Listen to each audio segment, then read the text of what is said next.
Live Tab, votre partenaire.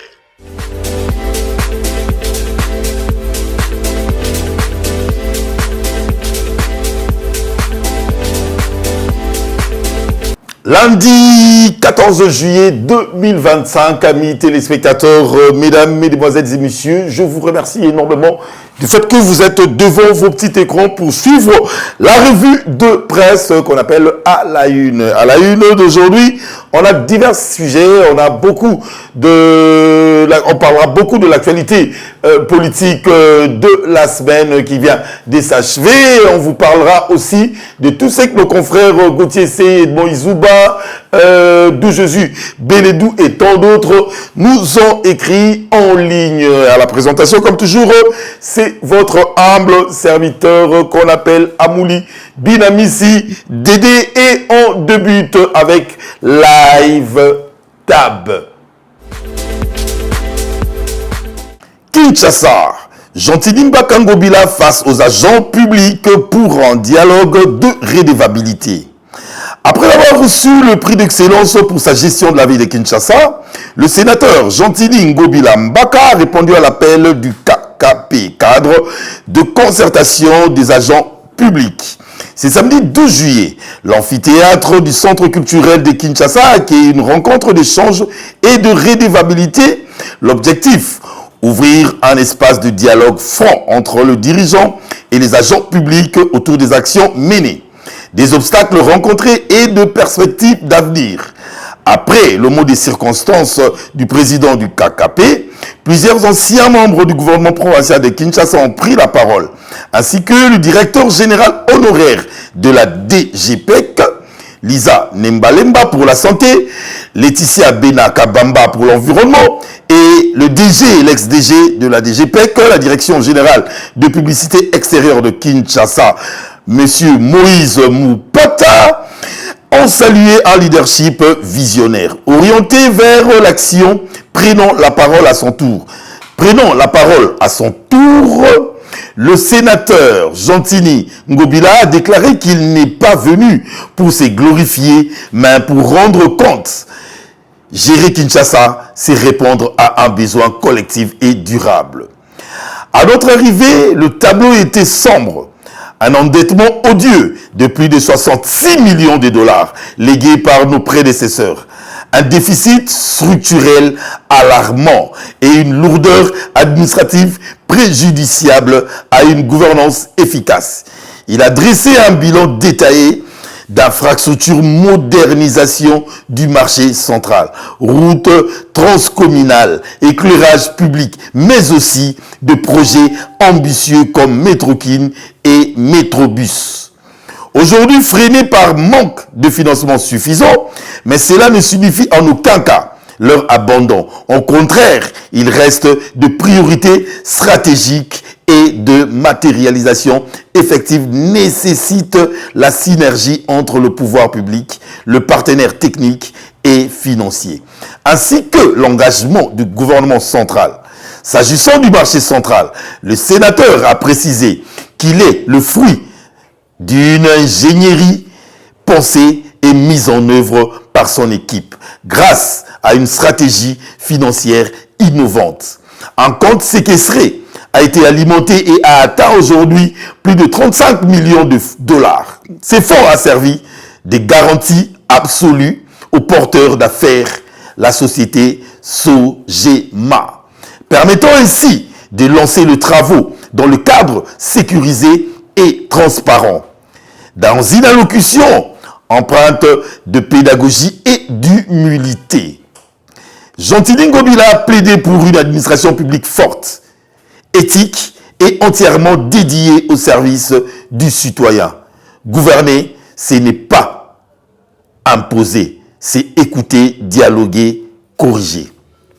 Il en a profité pour réaffirmer son soutien indéfectible au président de la République Félix-Antoine Tshisekedi, soulignant que les efforts de développement de Kinshasa et de la RDC ne peuvent aboutir que dans la continuité et harmonie avec la vision du chef de l'État. Un message salué par le public qui a ensuite pris la parole pour des échanges directs avec l'ancien gouverneur, une leçon de transparence et un engagement renouvelé pour le développement de Kinshasa et de toute la République démocratique du Congo. 3E Média Plus, en interview avec M. Assoumani Mbisso Olivier, qui nous dit ceci: le 27 juin dernier, la RDC et le Rwanda ont franchi un pas historique vers la paix. Cet accord de Washington, porté par une volonté politique forte, vise le retrait de troupes étrangères, la fin du soutien aux groupes armés et une relance régionale.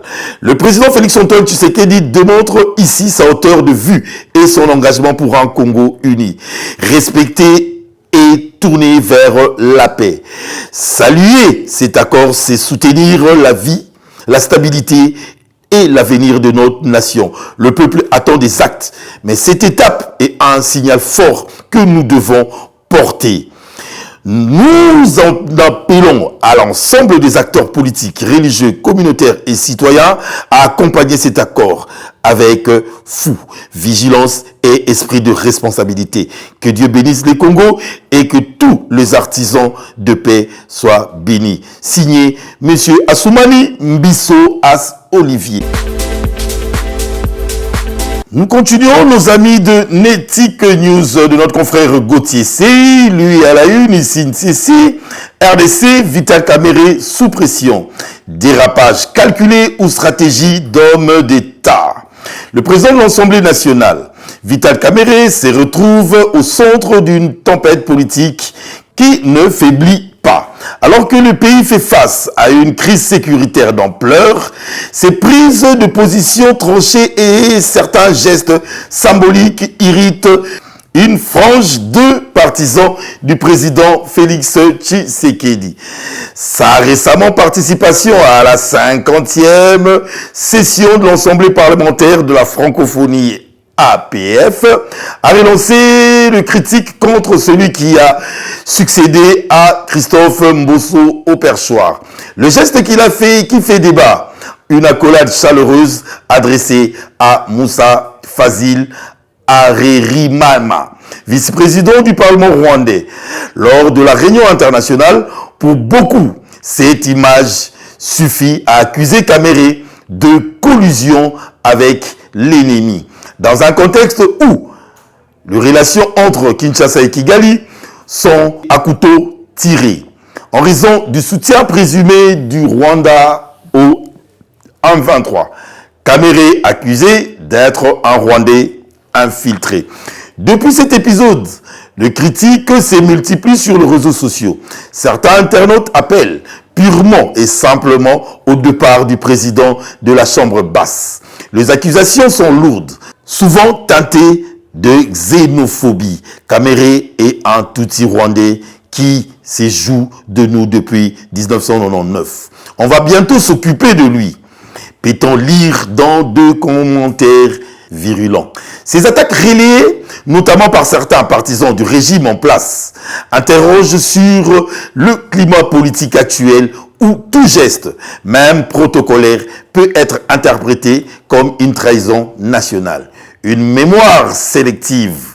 Et pourtant, ces critiques interviennent alors même que Kinshasa annonce le 27 juin dernier avec FAST la signature d'un accord bilatéral avec le Rwanda. Les ministres des Affaires étrangères Thérèse Kayikwamba et Olivier Nduhungirehe posent ensemble, sourire aux lèvres, en voyant à l'opinion le signal d'un dégel diplomatique. De même, depuis avril, la RDC et le M23 participent à des négociations discrètes à Doha, sous médiation qatari. Ces rencontres sont perçues comme des avancées notables vers la paix. Alors, pourquoi une poignée de main entre Kamerhe et un responsable rwandais provoque-t-elle un tel toll? Le partisan de Kamerhe, notamment au sein de l'UNC, dénonce une hypocrisie. Quand Kayikwamba serre la main de Nduhungirehe, c'est de la diplomatie. Quand Kamere salue le vice-président du Parlement rwandais, c'est de la trahison. Soyons cohérents, s'injure un militant de son parti. Une série de positions à contre-courant. Ce n'est pas la première fois que Vital Kamere s'illustre par des déclarations ou gestes qui dérangent l'entourage présidentiel. Après son acquittement en 2022, il avait effectué une tournée au cours de laquelle il avait accusé l'Ouganda de soutenir le M23. Appelant au dialogue avec le rebelle, une position contraire à la ligne officielle du gouvernement. Plus récemment, Kamere a publiquement affirmé que la guerre dans l'Est ne devait pas servir de prétexte pour exclure le fonctionnement travaillant dans les zones occupées, provoquant de remous au sein de la majorité présidentielle. Autre épisode marquant, sa défense active de Matata Ponyo dans l'affaire Bukanga Lonzo, alors que l'ancien Premier ministre était dans le collimateur de la justice. Cela s'ajoute à mise en garde contre les déclarations jugées sans fondement de Jean-Pierre Bemba à l'encontre de Joseph Kabila, Moïse Katumbi et la Senko. Kamere avait alors rappelé que soutenir le président Tshisekedi ne signifie pas s'attaquer aveuglément à ses opposants. Une voix indépendante ou un poids devenu encombrant. Pour certains, Vital Kamere incarne une voix mesurée, capable de prendre de la hauteur face aux surenchères. Pour l'autre, ces écarts répétés qu'il juge calculés pourraient fragiliser la cohésion de l'Union sacrée et coûter cher à l'homme politique d'originaire de Sud Kivu. Risque-t-il pour autant de perdre son poste? Le climat actuel et à la multiplication des critiques laisse planer une incertitude. Mais Kamere est un fin stratège. Habitué aux turbulences politiques, la suite dépendra sans doute moins de réseaux sociaux que de rapports de force au sein de la majorité présidentielle. Signé Charles Moupou Ndoussi pour Netic News de Gauthier CI. Sur son X, notre confrère Jésus Beledou signe ceci, le ministre des Finances. Doudou Fouamba Likunde Libotaï a affirmé ce dimanche sur son X, sur son compte X Twitter, que Kinshasa va renaître. Sous l'impulsion du président Félix-Antoine Tshisekedi Tshilombo et la coordination de la Première ministre, le gouvernement central modernise la voirie de la capitale avec un financement intégral assuré via le ministère des Finances. Plusieurs projets sont en cours. 115 km de routes en béton rigide, Rufiji, Kalemi, Tombalbaye, Victoire, etc. 27 km d'avenue en complément. Itaga, Libération, Bokassa. 10 km autour du marché central Zando. Projet d'urgence sur le point critique de la ville. 54 km dans 3 communes populaires.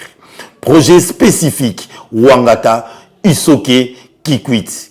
Projet moderne et financement via bailleur. Le ministre a rappelé que malgré le contexte sécuritaire, le gouvernement agit et a appelé les autorités provinciales au suivi rigoureux ainsi que la population à protéger ses ouvrages. Signé Dou Jésus Beledou sur son X.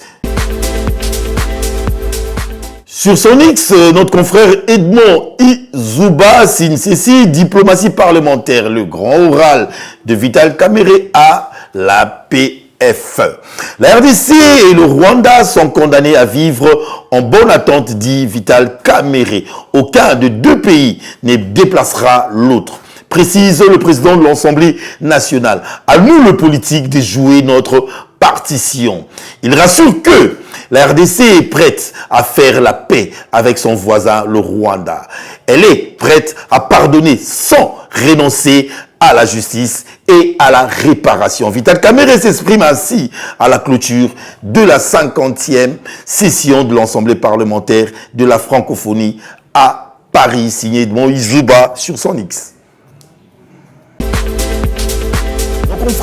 Mon confrère de Majestic signe ceci concernant son Excellence Paul Djunga. Dans un pays marqué par ses défis, ses luttes et ses espérances, il existe des hommes dont le parcours et la sincérité s'inspirent et redonnent foi en l'avenir. Parmi eux, Paul Djunga brille comme une étoile rare, un homme d'exception dont la vie est un témoignage vibrant de dévouement, de courage et d'amour pour la République démocratique du Congo. Ce n'est pas seulement sa compétence ou son parcours qui marque, c'est surtout la chaleur humaine qui émane de lui. Paul Djunga n'aime pas voir ses semblables souffrir. Sa bonté, sa générosité et son humilité font de lui un homme d'exception, un vrai modèle. Comme le disent si bien les Quinois, Moto ya Batu, Moto Moko bien. Une personne magnifique, dont le cœur est aussi grand que ses ambitions pour la République démocratique du Congo. Aujourd'hui, en tant que directeur du cabinet adjoint du ministre des Transports, Jean-Pierre Bemba, le VPN, il continue d'aspirer à faire avancer son pays avec la même passion, la même abnégation, la même foi en la jeunesse congolaise. L'histoire de Paul Djunga n'est pas seulement celle d'un homme brillant, c'est celle d'un rêveur, d'un bâtisseur, d'un homme qui a choisi d'aimer la RDC avec tout son être, son parcours parsemé de lutte et de succès témoigne de la force d'un homme qui croit à la résilience de son peuple, à sa capacité à se relever, à renaître. Il incarne cette lueur d'espoir qui ne doit jamais s'éteindre, cette flamme qui guide la jeunesse vers un avenir meilleur. Paul Djunga n'est pas seulement un citoyen modèle, il est la preuve vivante que malgré tout, il est encore possible de croire à la grandeur de la République démocratique du Congo, parce que la vraie force d'un homme, c'est son amour pour son pays et sa volonté inébranlable de le voir prospérer. Signé de Majestic à l'intérieur. Merci beaucoup, très chers téléspectateurs, pour votre disponibilité. Je crois que vous venez de suivre là à la une du 14 juillet 2025. On va finir avec Management Consulting Truth. Ça veut dire MCT Express, livraison rapide par moto, livraison de colis, repas, documents, médicaments, service express en moins de 40 minutes. MCT Express vous donne un service spécial. MCT Service Express en moins de 40 minutes, paiement mobile ou en espèces, offre professionnelle et abonnement disponible. Vous pouvez les appeler au 082 00 73 77 MCT Express pour vos livraisons rapides par moto. N'hésitez pas, entrez en contact avec eux si vous voulez faire des livraisons de tout ce que vous voulez, comme livraison de colis, repas, documents, médicaments. Ils sont là pour vous servir. Merci beaucoup, MCT Express. Je remercie énormément celle qu'on appelle Nathalie Kalolo. Nathalie Kalolo qui ne cesse de nous soutenir. Et par là, je ne manquerai pas de dire bon anniversaire à celui qu'on appelle Didier Bongo Mingi. Didier Bongo Mingi qui a fêté son anniversaire hier, et Muriel Mansa. Hier, c'était une journée en rose pour eux, amis téléspectateurs. C'est par ici qu'on met un point final à notre revue de presse en ligne d'aujourd'hui. À la une, en Europe, on n'oublie pas Mandoulou, Blaise Mandoulou qui ne cesse de nous suivre à l'extérieur du pays, à Mouli. Blaise Amouli, non. Merci, c'est par ici que je mets un point final à ces points de presse d'aujourd'hui. Et confiance à son excellence Bob Amiso qui jour et nuit se bat pour les embouteillages de la ville de Kinshasa. Jour et nuit, il se bat pour un lendemain meilleur de transport de Quinois et de Congolais. Merci beaucoup à toi, Bob Amiso. Yoka Lumbila, je vous signale déjà que partir de la semaine qui va suivre, on voit le préparatif de Kinshasa, mon village, qui va faire une descente à l'homme de vieillard de Kitambo Oya le 1er août. Il y aura descente pour nettoyer les installations, nettoyer les chambres de nos parents et de nos grands-parents qui sont à Kitambo Oya. Tous ceux qui ont savon, raclette, tout ce qu'il y a comme outils de travail, ils peuvent nous appeler à ces numéros affichés au bas de vos écrans pour nous contacter et nous donner ce qui sera disponible pour eux. Je m'arrête ici. Je vous dis bye. On se voit demain. Ciao. Live DAB, votre partenaire.